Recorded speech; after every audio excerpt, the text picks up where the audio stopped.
What are you doing in my room?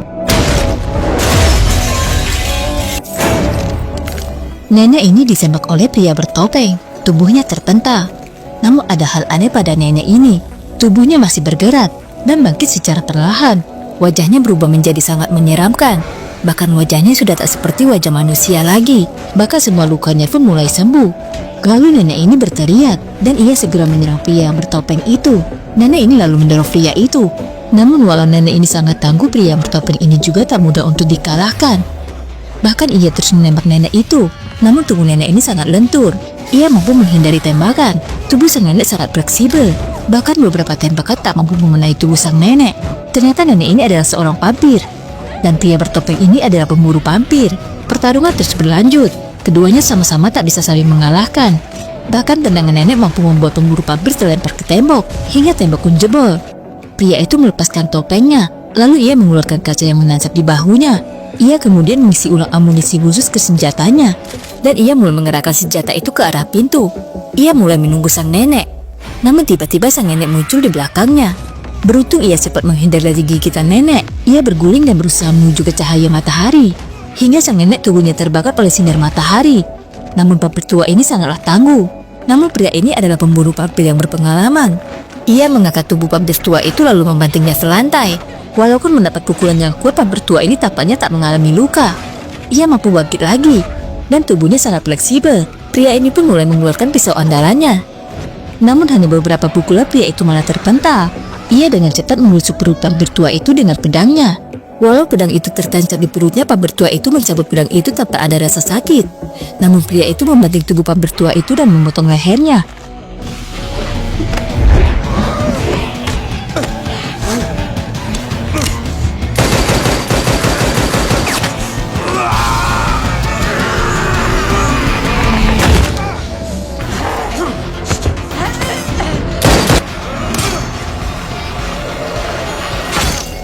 Ia juga menyiapkan sebuah tali, agar saat ada vampir lain yang datang bisa kena jebakan.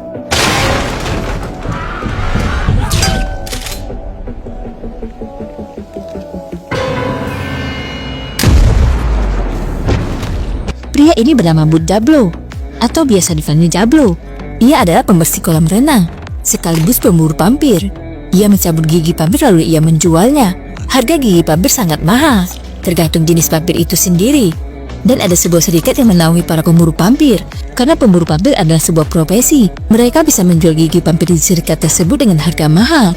Namun kalau dijual di Pegadaian, harga gigi vampir dibeli dengan harga murah. Jabal telah dikeluarkan dari serikat karena ia sering melanggar aturan, hingga ia terpaksa menjual gigi vampir itu ke Pegadaian.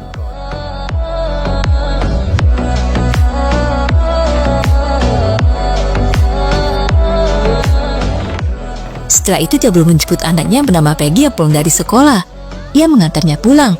Jabal telah cerai dengan Jocelyn. Namun walau sudah cerai, Jabal masih punya hubungan dengan baik dengan Jocelyn. Bahkan siang itu Jocelyn mengatakan kalau ia ingin pindah ke kampung, ke rumah orang tua Jocelyn. Karena Jocelyn sudah tak mampu lagi untuk hidup di kota yang serba mahal. Ia takut membayar biaya sekolah Peggy. Belum lagi ia juga punya hutang pinjol dan banyak paket COD yang belum dibayar. Mendengar itu Jabal sangat kaget. Ia tak mau Jocelyn pindah ke kampung karena ia tak mau berpisah dengan Peggy anaknya. Jabal berjanji bahwa ia akan segera melunasi semua hutang Jocelyn. Ia juga akan memberi uang tambahan untuk biaya bulanan untuk Jocelyn dan Peggy. Sementara itu rumah vampir tua yang telah dihabisi Jabal pun didatangi ibu si nenek. Ternyata ibu nenek ini masih muda. Ia juga vampir. Vampir cantik ini bernama Audi. Ia sangat marah melihat anaknya telah tewas dibantai oleh Jabal. Audi adalah vampir yang berusia ratusan tahun. Ia menjadi vampir saat ia muda. Dan setelah itu ia mengubah anaknya menjadi vampir. Namun sayang saat ia mengubah anaknya menjadi vampir, pada saat itu anaknya telah menjadi nenek-nenek. Hingga anaknya tampak lebih tua darinya. Dan anaknya kini telah tewas karena dihabisi oleh Jablo. Pria ini terikat di bawah rangkaian besi. Dan tampaknya ia akan disemen hidup-hidup. Tak lama berselang seorang wanita menutupi tubuh pria ini dengan payung. Wanita ini adalah Audi. Ia bos vampir dan sedang ingin menguasai dunia. Audi menyamar sebagai seorang pengusaha pengembang. Ia membangun perumahan dan sangat terkenal di kota ini karena vampir ini tak mau bekerja sama Audi menyemen vampir itu. Audi sangat kejam, apalagi saat ini ia sangat marah karena ia baru saja kehilangan anaknya. Anaknya tewas dibantai oleh Jablo. Audi berjanji akan mencari Jablo dan membalaskan dendamnya. Sementara itu Jablo siang ini sedang menemui Anam sahabatnya. Jablo meminta agar Anam membawanya kembali ke serikat. Anam sendiri punya hutang budi ke Jablo, karena Jablo sudah 2 kali menyelamatkan nyawanya saat sedang berburu vampir. Jempol besar Anam membuka pintu serikat. Anam membawa Jablo menemui bos serikat. Karena kedekatan Anam dengan bos serikat, Jablo pun bisa kembali bergabung dengan serikat. Namun sayang ia hanya boleh bekerja di shift siang saja. Dan ia juga harus didampingi oleh anggota serikat saat sedang berburu. Namun sangat mengejutkan, ternyata pria yang bernama Seth yang akan mendampingi Jablo. Seth sendiri adalah seorang kasir di serikat. Ia sama sekali belum pernah turun ke lapangan. Seth sempat menolak saat diminta bos serikat untuk turun ke lapangan. Namun karena dijanjikan naik jabatan dan dapat bonus, Seth pun setuju untuk ikut Jablo ke lapangan. Jablo pun mulai mendatangi kumpulan vampir. Namun saat tiba di tempat vampir, Seth komplit ke Jablo, karena Jablo akan menangkap vampir yang harga giginya murah. Namun Jablo malah marah ke Seth dan meminta Seth jangan ngomel saja. Ia juga meminta Seth untuk menunggu di mobil. Sementara itu Audi mendatangi pegadaian yang menjual belikan gigi vampir. Audi mencari gigi anaknya. Di pegadaian ini Audi berhasil menemukan gigi anaknya. Ia pun menyiksa pegawai pegadaian. Ia menanyakan siapa yang telah menjual gigi anaknya. Dengan demikian Audi mendapatkan info kalau Jablo telah membantai anaknya dan menjual giginya. Sementara Jablo ia mulai masuk ke tempat bowling.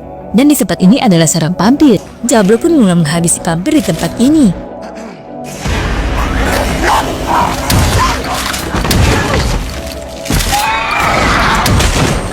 Seth yang di mobil ditelepon bos serikat.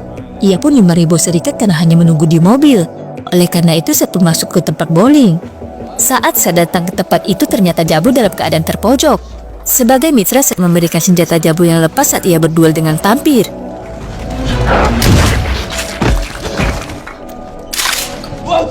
Next time I tell you give me that goddamn gun, you give me that goddamn gun. Tugas pertama pun selesai. Jablo berhasil mendapatkan banyak gigi vampir. Namun sayang Seth yang baru pertama kali ke lapangan, tampaknya ia mengompol di celana. Saat pulang ke apartemennya, Jablo bertemu seorang gadis. Ternyata gadis ini baru pindah ke tempat ini. Gadis ini bernama Heather. Jablo pun berkenalan dengan Heather. Saat pagi Jablo kembali mendatangi pegadaian. Ia ingin mengambil senjata yang pernah ia gadaikan di tempat ini. Namun Jablo sangat kaget saat melihat isi pegadaian sudah diacak-acak. Dan penjaga pegadaian pun sudah tewas. Dan ada tulisan nama Jablo di atas meja. Jablo pun mengambil senjata yang telah ia gadaikan. Setelah itu ia pun langsung pulang. Dan ternyata di sebelah apartemennya ada tetangga baru. Dan pria itu tampak mencurigakan sekali.